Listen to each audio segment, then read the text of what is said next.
Boa noite a todos e todas. Meu nome é Ana Marcondes e eu estou aqui abrindo o nosso podcast quinzenal, que é parte do programa do projeto Memórias Construídas Online 2, realizado com o PROAC São Paulo ICMS 2021. Hoje a gente está aqui entrevistando Olho, que o nome é Ana Caroline da Silva. Ela tem 23 anos, mas ela atua há bastante tempo nas experimentações. É formada pela Faculdade FMU em Artes Visuais e, com licenciatura, ela atua na área da construção, desconstrução, videoarte, colagens, linguagens que se conversam no dia a dia do trabalho dela de pesquisadora de artes visuais. O projeto Memórias Construídas Online, ele trabalha a nossa percepção, a nossa reconstrução e a nossa conciliação com a linguagem artística, com a cultura, como uma educação básica para a formação do cidadão e da persona, para que a gente possa atuar de uma maneira melhor na nossa vida. Ana, ou Olho, eu gostaria que você fosse muito bem-vinda Muitíssimo e falasse um obrigada. pouquinho de você. Maravilha. Bom, primeiramente, oi, gente, como que vocês estão? Não sei que horas que vocês vão estar ouvindo, né, o podcast, mas bom dia, boa tarde, boa noite aí para vocês. É um grande prazer poder participar desse podcast. O projeto Memórias, para mim, assim, é um projeto incrível, e principalmente nessa parte de trazer artistas, né, que estão aí no meio e que vivem dessa forma um pouco mais autônoma, nessa forma independente, que a gente sabe que é difícil, né? Ainda mais vivendo no Brasil, aí, na situação que a gente tem vivido. Então, assim, é um grandíssimo prazer estar podendo fazer parte disso. Ai, que maravilha. Com Eu queria que você certeza. falasse um pouquinho, Ana, porque você já vem, né, de uma pesquisa de arte multimeios, posso falar assim? Uhum. Conta um pouquinho para a gente. Bom, acho que é até interessante trazer um pouquinho aí da minha trajetória, né? Desde pequena, eu sempre gostei muito de arte, então, pequenininha, já fiz jazz. Passou um tempinho, eu entrei no teatro, cheguei a me apresentar, apresentei sarau, apresentei peça. Então, tudo isso vai somando, né, para a nossa pesquisa, vai somando para o ser humano, né, o indivíduo, né, que a gente vai se tornando, e para o profissional também que a gente se torna. Então, assim, eu nunca gostei de me limitar nesse sentido. Eu acho que a arte, ela traz essa possibilidade que é muito bonita, da gente poder a experimentar um pouquinho de tudo. Então, quando eu comecei a ampliar o meu portfólio, comecei a buscar mesmo e querer fazer artes visuais, era isso que eu queria, né? Eu queria realmente poder trazer desde ali da pintura até a escultura, até a música, o teatro. Eu, quanto artista, eu gosto muito de poder fazer com que todas as linguagens dancem juntas, conversem. Agora que eu estou tendo um contato com um aluno, né, estou começando a dar aula, é muito interessante quando a gente consegue levar esse tipo de arte para eles, né? Sempre vai ter um ali que vai se identificar. Então, quando você traz o material que ele é abrangente, que ele é amplo, sempre vai ter um aluno que vai ver uma oportunidade ali, desde body art até questões, né, sobre arte reciclável. Então, tem até uma obra que eu postei no meu Instagram, que é um olho, né, que ele abre e fecha, e ele foi feito completamente assim com materiais recicláveis. Então, materiais que eu peguei na minha casa mesmo e montei ali. É uma junção de criatividade, que você vai juntando as pecinhas, né, e você vai vendo formas ali, com uma junção também de você ter essa consciência de que você não precisa necessariamente comprar materiais caros para que você consiga fazer aquilo que você gosta. Então, dá também oportunidade, né, para o pessoal de periferia, né, pessoas que vêm aí de onde eu venho. Então, eu acho que essa é uma das dádivas da arte, assim, essas oportunidades. Eu acho que é muito legal você ter falado sobre essa questão da reutilização de material, porque há muitos anos, há mais ou menos 20 anos, assim, que existe um conceito de que a gente tem que reciclar. Uhum. E a reciclagem, ela mexe com uma economia suja, porque, na verdade, quando você recicla, você tem que utilizar elementos na natureza, como a água, como a energia, que também vem da água, para você fazer o processo de reciclagem. E a reciclagem nada mais é do que uma reutilização de um material que já foi utilizado e que vai voltar a ser utilizado dentro de um campo mercadológico, que é totalmente diferente da reutilização, que a reutilização, diferentemente da reciclagem, ele não vai ter essa economia suja envolvida no processo. Ela não volta para o mercado como um produto que vai ser reusado e revendido, mas ela volta para o mercado como uma expressão artística ou como uma reorganização do seu espaço, uma reutilização de materiais ou de objetos dentro do seu cotidiano. Então, é uma economia limpa, é um ciclo limpo. Então, isso é uma discussão muito antiga, porque a reutilização basicamente não gera renda, mas basicamente é uma coisa muito relativa, porque ela pode gerando obras de arte ou gerando um espaço melhor para a sua cidade ou para a sua família ou para a sua casa, não deixa de ser uma coisa que está rendendo, só que de uma outra maneira. Exatamente, né? Essa Exatamente. possibilidade de você, eu mesma, quando eu estou aqui no meu ateliê, eu consigo pegar esses materiais que estão ali guardados em casa, que eu ia jogar no lixo, e eu consigo ver que existem formas, que existe uma possibilidade de criação ali, é uma transformação que você consegue sentir de dentro, sabe? Primeiro, o bem-estar de você estar fazendo uma obra de arte, né? E o bem-estar de você saber que você está pegando coisas que iriam para o lixo, né? Que é essa questão também, que volta para esse ciclo. Do descarte, que é tão importante, é outra questão. Exatamente. O Você descarte, consegue quer dizer, essa coisa do consumo. Eu fiz uma experiência com um grupo há pouco tempo atrás, que assim, as pessoas não têm consciência do quanto elas descartam. Então, se você sair na rua e você começar a pegar o papel de bala que você consumiu, o ticket do metrô, e for juntando durante o dia, todos os descartes do seu dia. É a mesma coisa da alimentação, né? A gente come sem perceber e a gente descarta sem perceber. Então, se você fizer isso e num mês você entender o lixo que você produz, é uma coisa muito louca. Né? Você vai falar, gente, como é que eu jogo isso no espaço em que eu vivo, na natureza? E aí você tem isso no seu trabalho, porque você faz as pessoas repensarem o seu dia a dia e o seu comprometimento com o seu espaço também. Com certeza. Como é que você entrou assim nessa experimentação? Foi na época da faculdade? Foi antes? Eu acho que nessa questão, para falar sobre arte contemporânea, até mesmo das obras que eu tenho no portfólio, foram depois da faculdade. Na época da faculdade eu trabalhava, né? Então tem até uma discussão interessante. A gente que vem de periferia, a gente nunca consegue só fazer a faculdade, ter um tempo hábil ali para fazer, estudar, né? A gente tem que estar sempre nesse turno duplo, né? Então, do trabalho e da faculdade.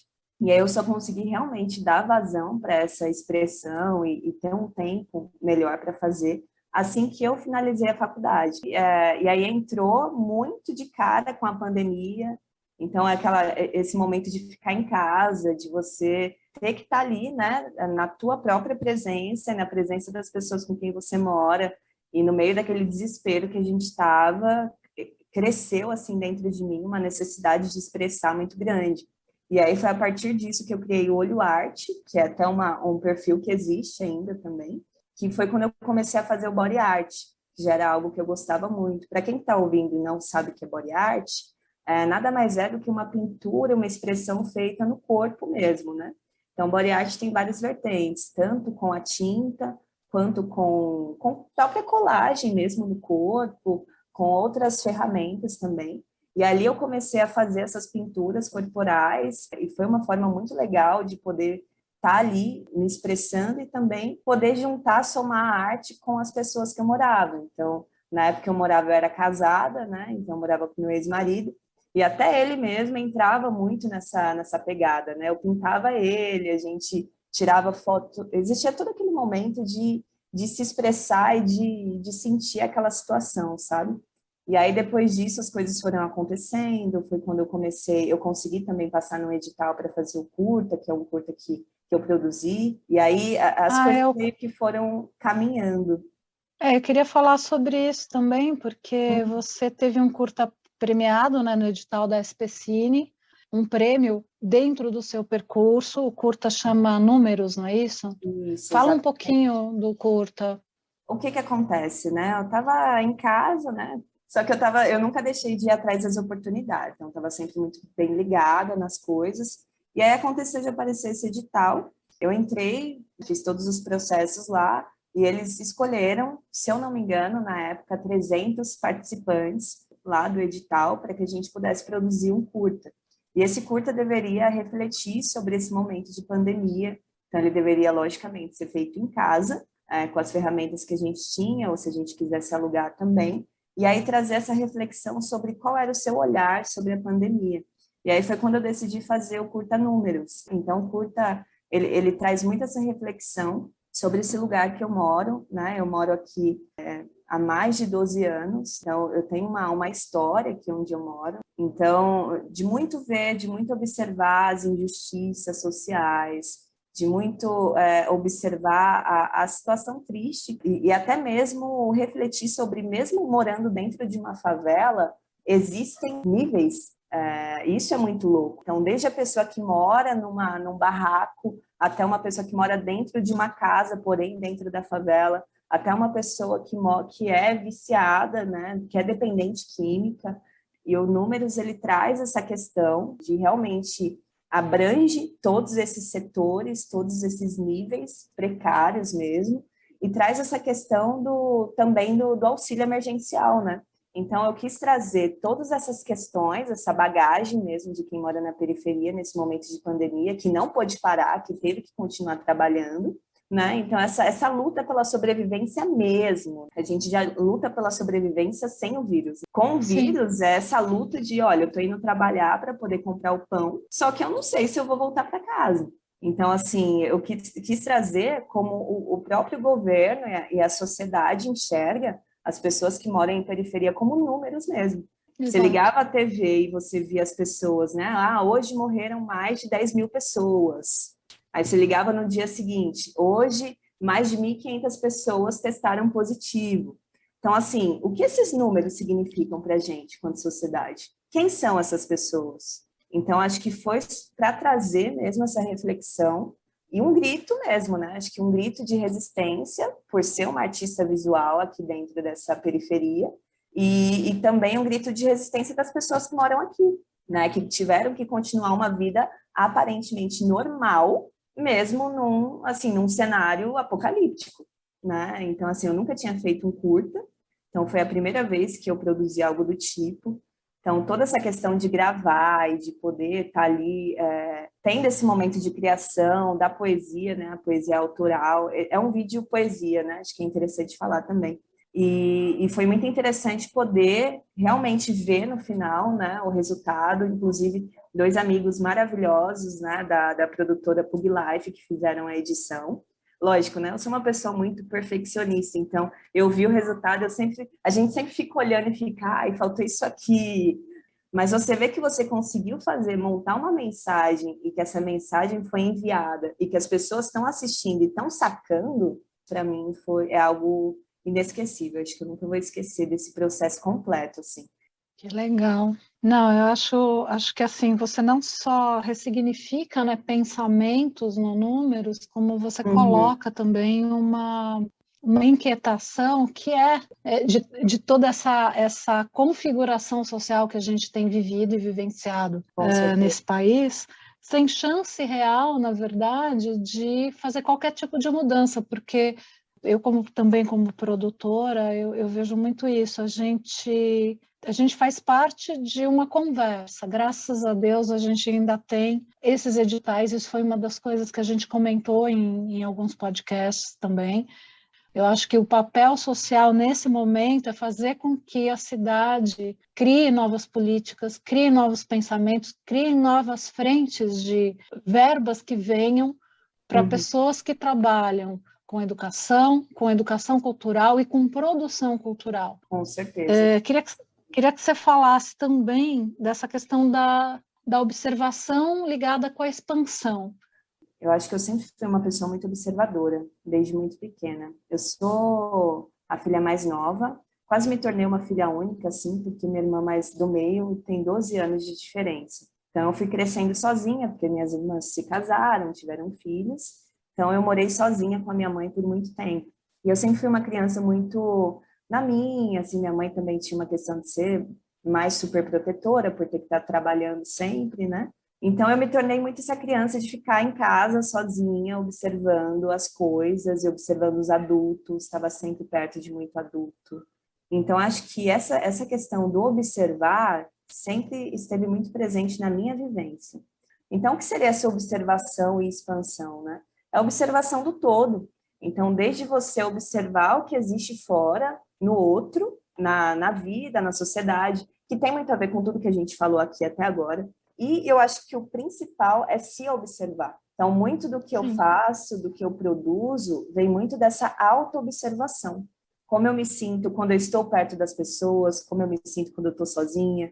Eu acho que as redes sociais, ela tem dois lados. Tem um lado muito positivo. Os jovens periféricos que estão tendo essa voz hoje na arte é muito sobre a rede social. Ela que abriu esse caminho para a gente. Então, hoje a gente tem a possibilidade de entrar no Instagram e ver jovens de todas as periferias do Brasil, e não só de periferias, expressando sua arte. Só que também tem um lado muito negativo, que é sobre esse estar feliz o tempo inteiro.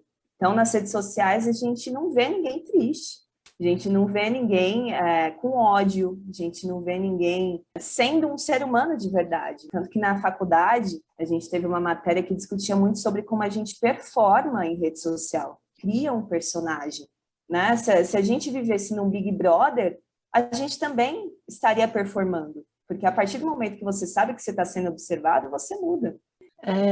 A gente está performando desde que a gente nasceu.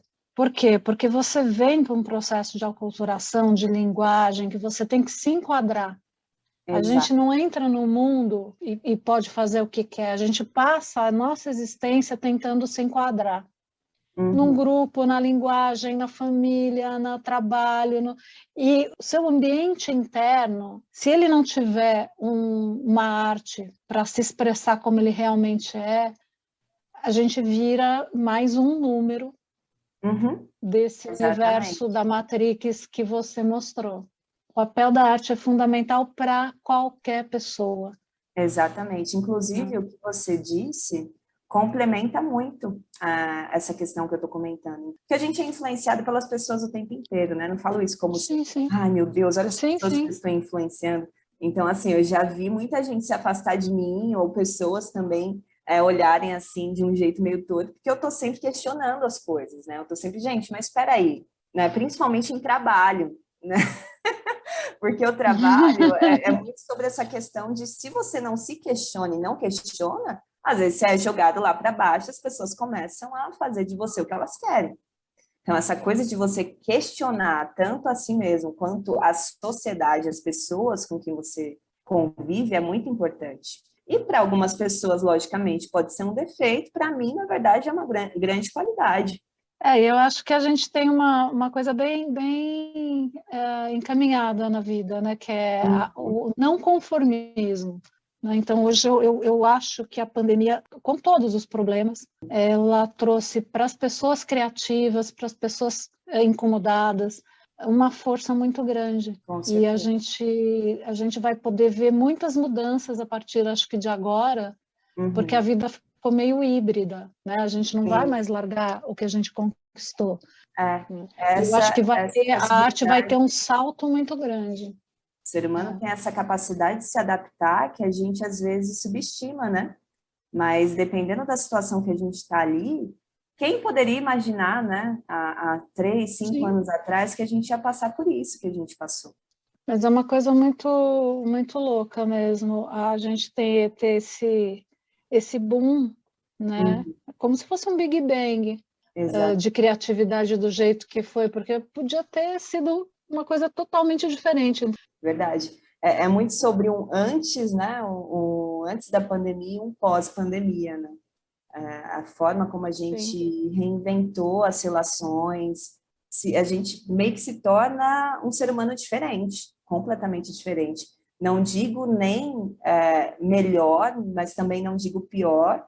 Então, por exemplo, Ah, se eu não tivesse me expressado, se eu não tivesse realmente focado nas coisas que eu foquei, artísticas, eu não sei como eu estaria hoje. Talvez estaria aí, de repente, numa situação psicológica muito pior. e me diz uma coisa, você tem algum projeto novo que tá rolando? Tem alguma coisa que está acontecendo? Então, atualmente eu estou trabalhando num cursinho, né? Então, falando um pouquinho sobre arte e educação, né? Estou trabalhando num cursinho Uhum. popular. No sábado passado, eu tive a honra de dar minha primeira aula. Então, Que na legal. ocupação Hermelino, né? Que fica aqui na Santa Parabéns, que Cruz. bárbaro. Não, é muito legal. É a primeira edição do cursinho. Então, a gente está muito ansioso para ver as coisas crescendo. Tem muitos jovens, tá? Os jovens estão indo, eles estão comparecendo. E, assim, essa aula que eu dei no sábado, para mim, acendeu, acho que mais uma luzinha dentro de mim, sabe? São todos jovens periféricos de escola pública, como eu. E você vê eles participando de uma aula de artes, para mim era algo até que eu não Muito conseguia legal. muito, né? Eu entrei na sala de Não, aula com já certeza. com um pensamento um pouco negativo, para ser sincero. Eu pensei, o pessoal não vai ficar muito afim, ou o pessoal vai embora, porque cursinho eles têm a possibilidade, né, de ir embora. Foi a última aula. E não, todos ficaram.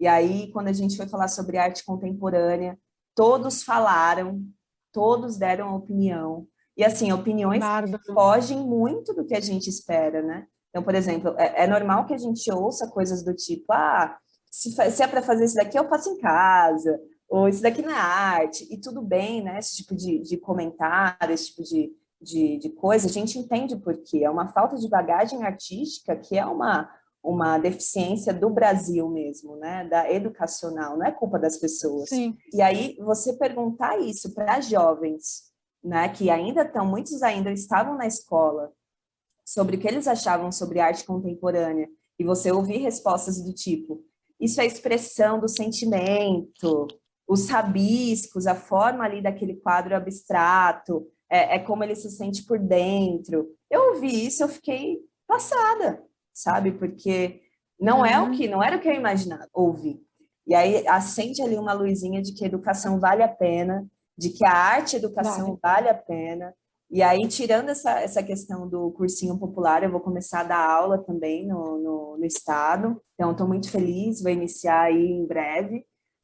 Aula de arte, a gente sabe que no estado também é uma grande deficiência, então a minha intenção é realmente poder trazer esses novos olhares, principalmente da arte contemporânea.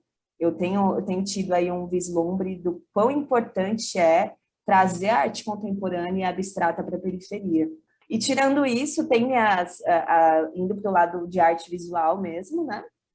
Eu continuo fazendo as minhas obras, né? Eu também estou com alguns projetos, com alguns amigos, tanto um amigo meu que é produtor musical, quanto um amigo meu que é produtor também de vídeo, é videomaker. E aí já tem alguns projetinhos bem interessantes para sair, né? Eles estão sendo feitos. E Isso é aí, muito bom. tirando isso, eu vou iniciar também uma formação em arte digital. Então, eu tenho muita intenção, desde o princípio, de trazer animação para o olho. Eu quero trazer o olho quanto um personagem mesmo de animação. Que legal, que Então, legal. eu vislumbro que isso, inclusive, pode chegar até de uma forma educacional, não só artística, mas como educacional também. Nossa, que bacana. Eu acho que assim, te dou parabéns pelo teu percurso. Que você agora também, para a gente finalizar, desse uma mensagem para quem está ouvindo a gente e que ou quer ser artista ou não, né? Mas que está nesse processo de se reposicionar, de se reentender e principalmente de fazer parte de um mundo cultural. O que você deixa assim de mensagem?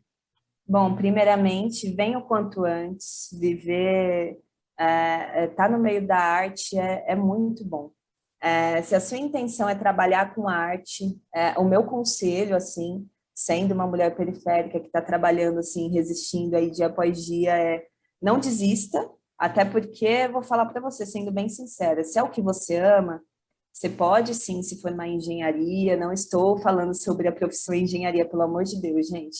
Não é sobre isso, estou dando um exemplo. Mas você pode fazer qualquer outro curso que venha te dar uma questão financeira, né? E você pode trabalhar com isso também, porque a gente não precisa ser limitado. Mas quando você ama algo, é difícil fugir.